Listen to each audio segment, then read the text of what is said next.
Postscriptum Mikuла პირდაპირ ეთერშია შეგახსენებთ ნორვეგიაში საზარელი ტერაქტი მოხდა ულტრამემარჯვენე ფანატიკოსმა 84 ახალგაზრდა დახოცა ამ დროს პატარა კუნძულზე არსებულ ბანაკში იმყოფებოდა ორი ქართველი გოგონა ნათია ჩხეტიანი და თამთა ლიპარტელიანთან ამ დრომდე დაკავშირება შეუძლებელია და ჩვენ ვცდილობთ მასზე უახლესი ინფორმაცია მოვიპოვოთ და დრო და დრო შემოგთავაზებთ ინტერვიუებს იმ ადამიანებსა რომლებიც რაღაცა ინფორმაციას, ახალ ინფორმაციას ფლობენ ამასთან დაკავშირებით. ახლა კი შემდგომი რეპორტაჟი, რომელიც ლაშარობასა და პოსტსკრიპტუმის ფშავში ექსპედიციას უკავშირდება.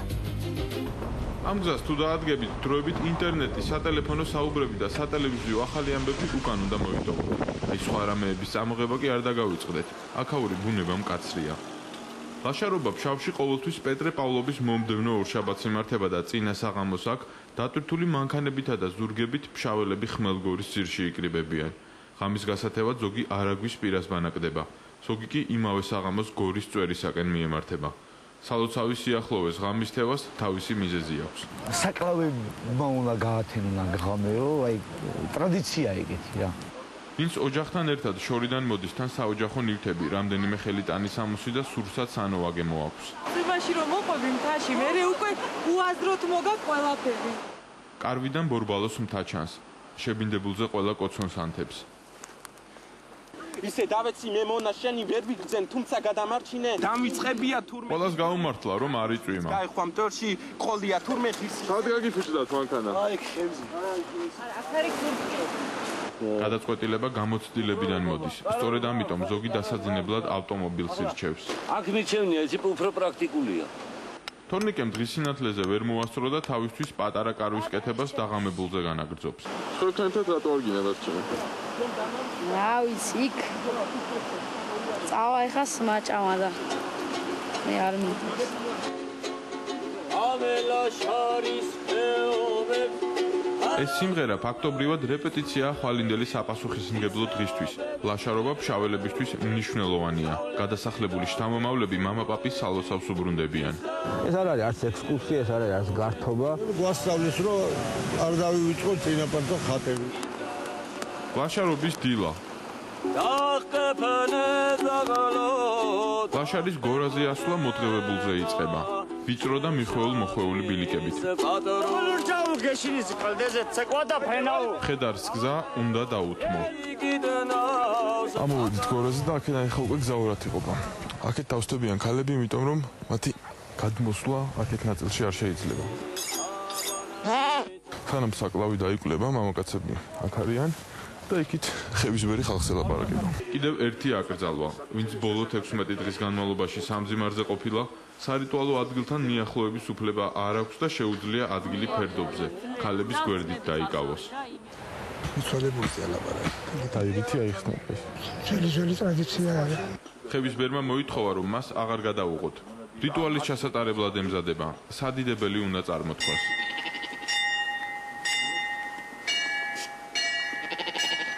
იდება შენ და მერქო მაღალო ცათასტორო ხმელეთის გადანი. იმ ადგილს, რომელთანაც ქალებს მიახლოებაც კი ეკრძალებათ, მათთვის განკუთვნილი ფერდობისგან პირობითი საზღვარი ხობს. მამაკაცები სწორედ ამ საზღვარზე დგანან. ქალი არ შევა საკურთხეველში, ასევე ეს წმინდა ადგილია, დაცული ადგილი და აქ ამის გამო ქალი აღარ გადმოვა.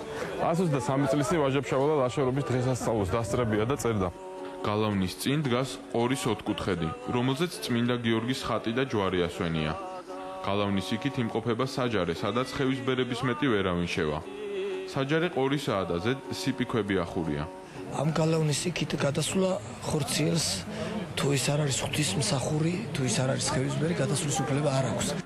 გადმოცემის თანახმად გალავნის მეორე მხარეს უხსოვარ დროს წასთან ოქროს ჯაჭვით მიერთებული ბერმუხა მდგარა, რომელიც არაგვის ერისთავს მოღალატის დახმარებით მოუჭრია. ისევ ვაჟა სიტყვები. აუარებელი ცხვარი, კურატი იკვლის და იმათი სისხლი გალავნის წინ მისასვლელს ადგილს გაკეთებულს ორმოში ჩადის. საჯარის სამხრეთით აშენებულია ყორისავე საზარე, რომელსაც თავზედ კაცის სიმაღლედ მოკალული სპილენძის გუმბათი ადგას. საზარეზე არის მიყუდებული ლაშარის ჯვრის დროშა.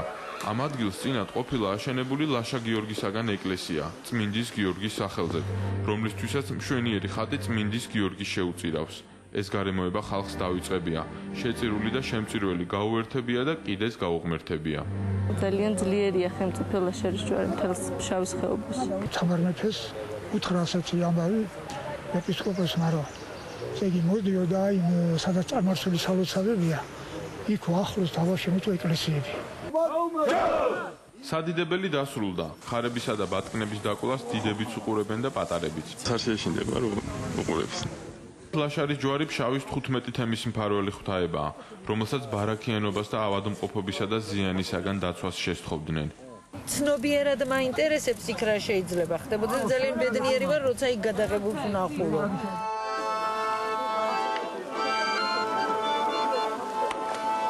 აქ ყველა ერთად ილხენს. ფარავდეს ლაშარის ჯვარი და ის კეთილი სურვილები ჩანაფიქრები, რაც გვაქვს, ღმერთმა აგვისურვო.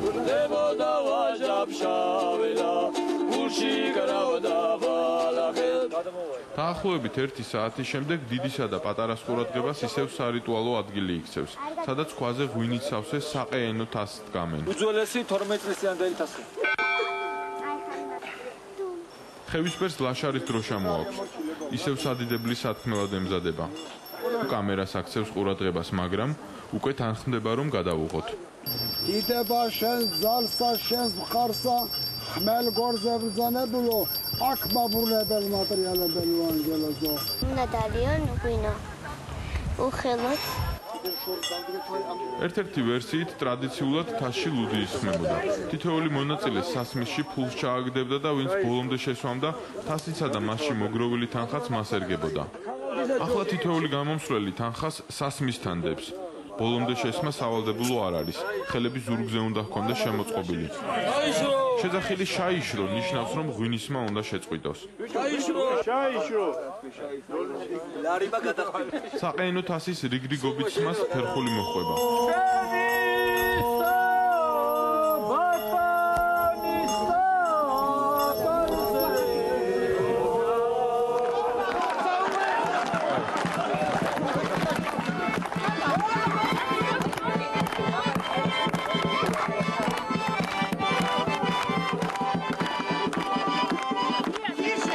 ამ ჯაჭვსაც თავისი წარსული აქვს. სახელი ჯალანდარი, სიგრძე 3.4 მეტრი, წონა 30 კილოგრამი.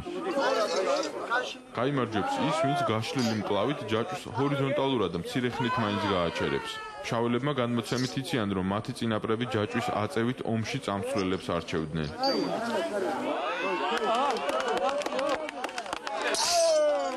ლაშარის გორაზე აურზაური თანდათან იკლებს. ბარიდან ამოსულ ფშაველებს ისევ ცხოვრების ჩვეული რიტმი ახსენდებათ. რომ მოწყდები ქალაქს, თბილისს, რუტინას რომ მოწყდები. სხვა გარემოა რა, მობილური არის, წერს არაფერი და აქ გძნობ რატო უყვარდა ჩვენ წინაპრებს სამშობლო.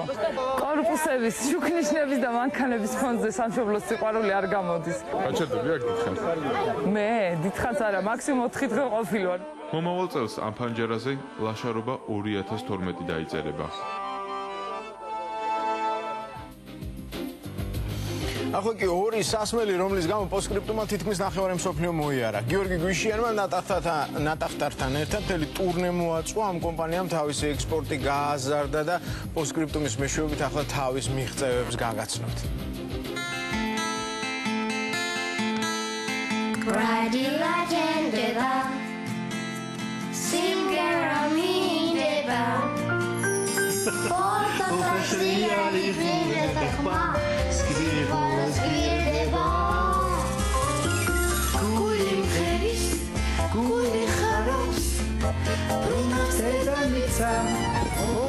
როცა კრეალა ზღვა რა გინდა სხვა ნატახტარის ლიმონად გინდა ჯოხსაგო იანადევე ისტერსან Дякую. Мене дуже подобається цей лимонад. А тобі? ლიმონადის ბოთლით მარათონული ესტაფეტის გაგრძელება თბილისის, ბაქოსა და კიევის გარდა კიდევ 13 ქვეყნის დედაქალაქში შეიძლება. კომპანია ნატახტარმა საკუთარი საექსპორტო ბაზარი წელს 35%-ით გაზარდა და ისეთ ქვეყნებში შეაღწია, სადაც სურსათის უვნებლობის კუთხით მსოფლიოში ყველაზე მაღალი სტანდარტებია. Გამოყოფდი ორ ქვეყანას, ეს არის ამერიკის შეერთებული შტატები და ისრაელი, სადაც არის უმკაცრესი სტანდარტები. ამერიკაში ფუნქციონირებს FDI-ის ხარისხის კონტროლის სტანდარტი, ხოლო ისრაელში იმის რო პროდუქცია შეაღწიოს იმ ქვეყანაში უნდა აკმაყოფილებდეს კაშერის სტანდარტებს. ქართული წყლის უნიკალურ თვისებებიდან შეზავებული ხილის ნატურალური ესენცია ნატახტარის ლიმონადს განსაკუთრებულ არომატულობას ცენს, რაც მომხმარებელს ბავშვობის დროინდელ გემოს ახსენებს. Люблю грузинскую воду, была много раз в Тбилиси. მომწონს ქართული მინერალური წყლები. თბილისშიც ბევრჯერ ვარ ნამყოფი. მახსოვს ლავიძის ლიმონათის გემოც, რომელიც ძალიან მიყვარდა. ამიტომ აქაც ვცდილობ რაიმე მსგავსი მოვძებნო. ბავშვები, მეუღლე და მე, ანუ მთელი ოჯახი უკვე მრავალი წელია ქართულ წყალს ვსვამთ. განსაკუთრებით კი ტარხუნის ლიმონათი მოგწონს. ნატახტარის პროდუქცია პირველ ეტაპზე ამერიკის იმ შტატებში გამოჩნდა, სადაც საქართველოსდან და ყოფილი საბჭოთა ქვეყნებიდან ჩასული ემიგრანტები ცხოვრობენ. ჩვენ დიდი ხანია ვართ ამერიკაში და ძალიან მონაწილეობები ვიყავით ჩვენს პროდუქციას. არაფერი შემოსული იყო რაღაც პროდუქცია, მაგრამ ეს ნატახტარი შემოვიდა ყველას ქართველებს მithumetes თვალები გამონაცდა. სოფლიოს სხვადასხვა ქვეყნების მსგავსად ნატახტარის ლიმონადს ამერიკული სუპერმარკეტების დახლებზეც საუკეთესო ადგილები უჭირავს. ოკეანის გადაღმა პროდუქციის დაგემოვნება უკვე თითქმის ყველა ქართულ და არა მარტო ქართულ რესტორანში შეიძლება. მათ შორის გამონაკლისი არც კაფე მცხეთაა. ძალიან შორიდან მოდიან, ძალიან შორიდან. აქ მირთვან ჩემი გემრიელი სადილები და პლუს მეაყოლონ ცივი ნატახტარი ლიმონათი, ეს არის ძალიან მაგარი და მართლა კარგია. როგორც წესი გემოვნებაზე არ დაობენ, მაგრამ რატომღაც ჩემი რესტორნის სტუმრები ყველა სხვა გამაგრილებელ სასმელს ნატახტარის ლიმონადს ამჯობინებენ. რა თქმა უნდა, მოსწონთ ყურძნის გემოთი, მაგრამ ფავორიტები მაინც მსხლისა და ტარხუნის ლიმონათები არიან. არტურ ბოჟიკიანიც ქართული რესტორნის მფლობელია, ოღონდ ერევანში. რესტორანი მიმინოს სასმელების მენიუში ნატახტარის ლიმონადს განსაკუთრებული ადგილი უჭირავს. თბილისელებო აქ სვავ ჩვენ ნატახტარს გამიგეთ თქვენ? თქვენს დალიეთ რა ეს არ სვავ თქვენ? ერევნის ქუჩებში ნატახტარის ლიმონათის ბილბორდები და ავტობუსებზე ამ ბრენდის სარეკლამო ბანერები ჩვეულებრივი ამბავია. პროდუქციის მსგავსი რეკლამირება მიმდინარეობს კიდევ ერთ კავკასიურ ქვეყანაში. კასპიის ზღვის სანაპირო ზოლზე ნატახტარის ყვითელი ქოლგები ძალიან ადვილი შესამჩნევია. სომხებსა და აზერბაიჯანელებს შორის არსებული უამრავი აზრთა სხვადასხვაობის მიუხედავად, მათი მიდგომები ქართული პროდუქციის მიმართ ერთგვაროვანია. პროდუქციის არჩევისას მისი შემადგენლობით ხელმძღვანელობ. მინდა რომ ჩემმა პატარამ ნატურალური პროდუქცია მიიღოს ყველანაირი ქიმიური დანამატების გარეშე. ნატახტარი კი სწორედ ასეთია. ძალიან გემრიელია, თანაც ნატურალური. ჩვენ ძალიან მოგწონს. ბაქო და ერევანი ქართული ლიმონათის ყველაზე დიდი საექსპორტო ბაზარია. ნატახტარის ბრენდი ამ ქალაქების პრესტიჟულ სუპერმარკეტებში 5 წლის წინ გამოჩნდა. მათგან განსხვავებით უკრაინის დედაქალაქი ჩვენს პროდუქციას შედარებით გვიან გაეცნო. ამიტომაც ნატახტარის ლიმონადს ცოტა მეტი რეკლამირება სჭირდება. მოვბრძანდით ნამდვილი ქართული გემრიელი ლიმონათით გაგიმას პინცლდები. გემრიელია, ნამდვილად გემრიელია. კიევის ყველა სუპერმარკეტში იყიდება, ნატურალურ სიროფზეა დამზადებული. შვენიერი ლიმონათი. ეგა.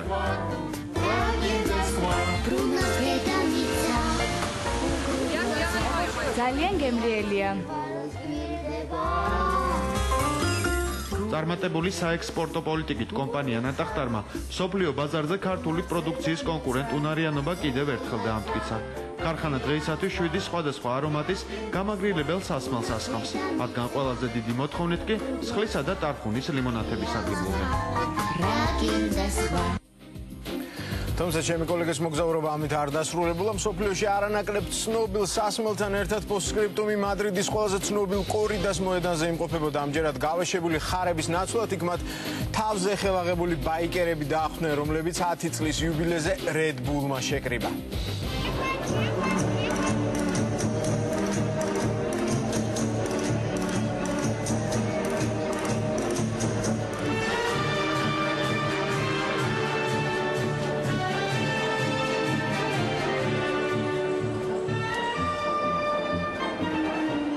ეს მადრიდში განსაკუთრებული დღეა. კორიდის ყველაზე დიდ და ცნობილ არენასთან თქვენ თავად ხედავთ რამდენი ადამიანია შეკრებილი. თუმცა ამ კედლებში დღეს ხარის სისხლის ნაცვლად ძალიან ბევრი ადრენალინი დაიღვრება.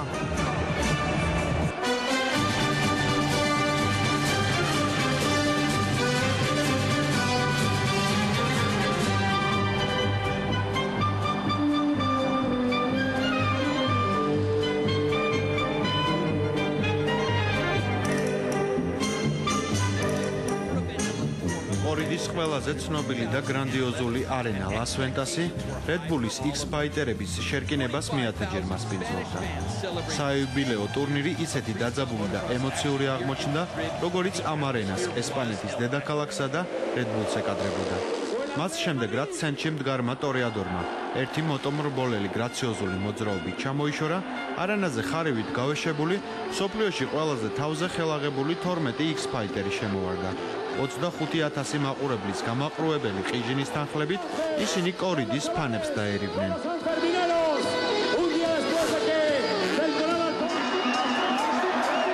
კორიდის ელემენტებით შოუს გაფორმება მადრიდული X-ფაიტინგის პრეროგატივა და მთავარი პლუსია. ხარებთან ბრძოლის მრავალ საუკუნოვანმა ტრადიციამ გადაკვეთის წერტილები ყველაზე უკეთ სწორედ სპორტის ამ ექსტრემალურ სახეობასთან მოძებნა. ტორეადორებივით თავზე ხელაღებული და სიკვდილთან მოპაექრე X-ფაიტერები არენაზე წარმოუდგენელ სანახაობას დგამენ. ჩვენ დღევანდელობის გლადიატორები ვართ. ხალხს კი როგორც წარსულში, ახლაც ისევე უყვარს იმ ადამიანების ყურება, ვინც სანახაობისთვის თავს არ ზოგავს და პუბლიკას დაუვიწყარ ემოციებს აღუძრავს. სწორედ ამიტომაა ჩვენი ასპარეზობა ასეთი განსაკუთრებული. ყველაზე ემოციური, ყველაზე ექსტრემალური და ყველაზე სანახაობრივი შოუს ისტორია 2001 წელს ვალენსიიდან იწყება. მას შემდეგ Red Bull-ის X-ფაიტერებმა საკუთარი გამოსვლებით არაერთი ქვეყნის პუბლიკა მოხიბლეს. არენები კი სადაც ეს დაუვიწყარი სანახაობა იმართება, მუდამ გამორჩეულია.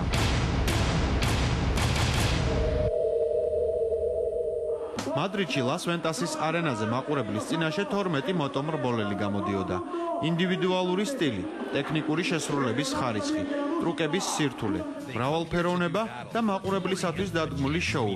ეს იყო ის 5 კრიტერიუმი, რომლითაც Red Bull-ის X-ფაიტერებს ჟიური აფასებდა.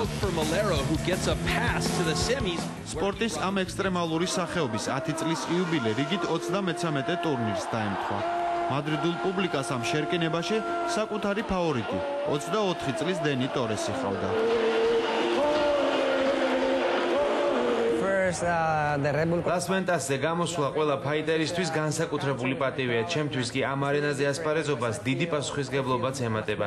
მე აქ სახლში ვარ, ასე რომ ჩემი პუბლიკის წინაშე ვალდებული ვარ ბოლომდე დავიხარჯო და შეუძლებელი შევძლო.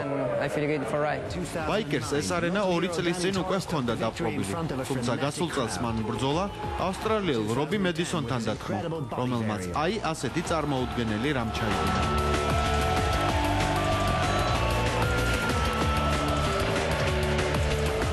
ლას ვენტასის არენაზე ასპარეზობა სარეიტინგო ცხრილის ბოლოს მდგარმა მოტოციკლისტებმა დაიწყეს. პირველი და ერთადერთი ინციდენტიც სწორედ მათი გამოსვლისას მოხდა. ფრანგმა ბაიკერმა დევიდ რეინალდომ ბალაყის ტრაექტორია არასწორად გათვალა და დაეცა. მოგვიანებით გაირკვა, რომ მას ხარი ჰქონდა ამოვარდნილი. ამ ინციდენტმა სანახაობა კიდევ უფრო დაძაბული გახადა. პუბლიკის აპლოდისმენტებისა და სასურველი ქულების მოპოვებისთვის X-ფაიტერებს არც საკუთარი თავი და არც მოტოციკლები დაუშურებიათ.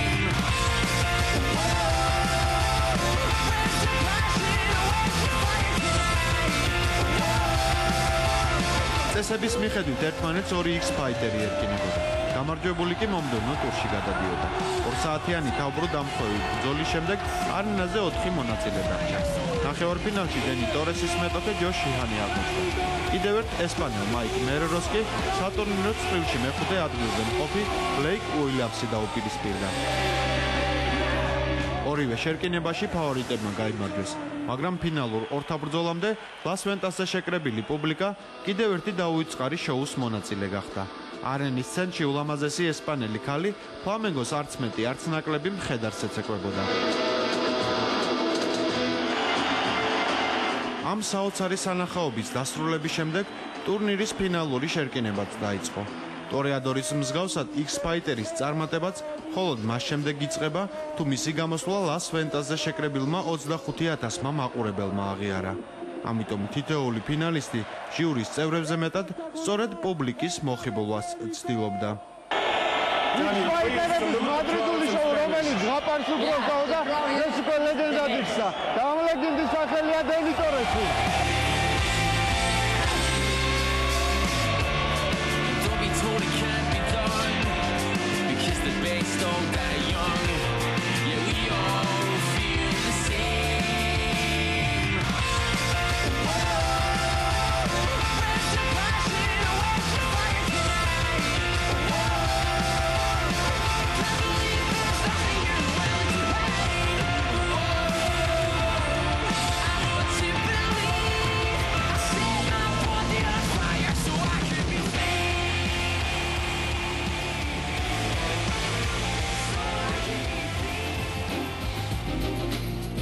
ახლა კლავ ნორვეგია მთელი მსოფლიოს ყურადღება ახლა ამ პატარა ქვეყნისკენაა მიმართული შეგახსენებთ იქ ულტრამემარჯვენე ფანატიკოსმა 32 წლის ანდერს ბერინგ გრეივიკმა პატარა კუნძულზე ახალგაზრდათა ბანაკში 84 ადამიანი დაახოცა. იქ იმყოფებოდა 2 ქართველი გოგონა და ახლა ჩვენ გავიმეორებთ ნათია ჩხეტიანის გულის შემძრავ ისტორიას, რომელიც მან პოსტსკრიპტუმის პირდაპირ ეთერში მოყვა.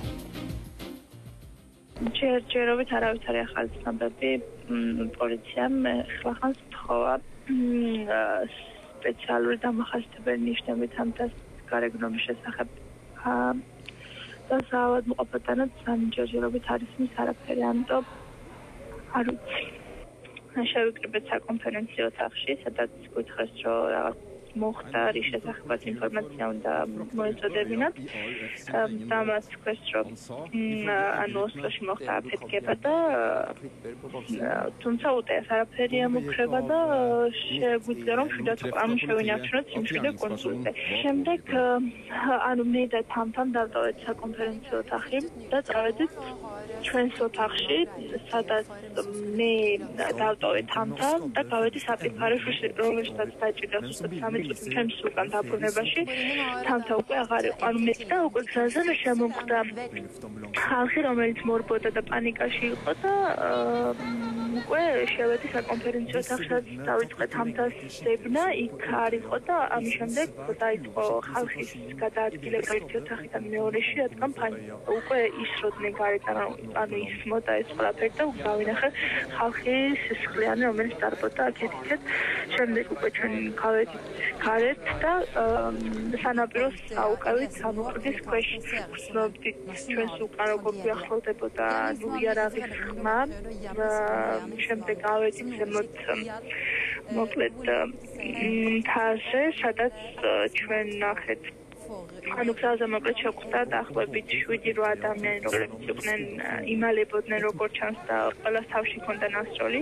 დავინახე როგორ ბიჭი, რომელიც ცდილობდა გადახტომას წყალში და ჰაერში ზემოდან ესროლა. მოკლედ გადავწყვიტე, რომ არ გამეცურა, რადგან არ იყო რა, ესეც უსაფრთხო. 6 ადამიანი ვიყავით, ერთად ვიმალებოდით მტრის ქვეშ. შემდეგ უკვე გამოჩნდნენ ნავები, სამაშველოები იყვნენ. Politiet og Janove.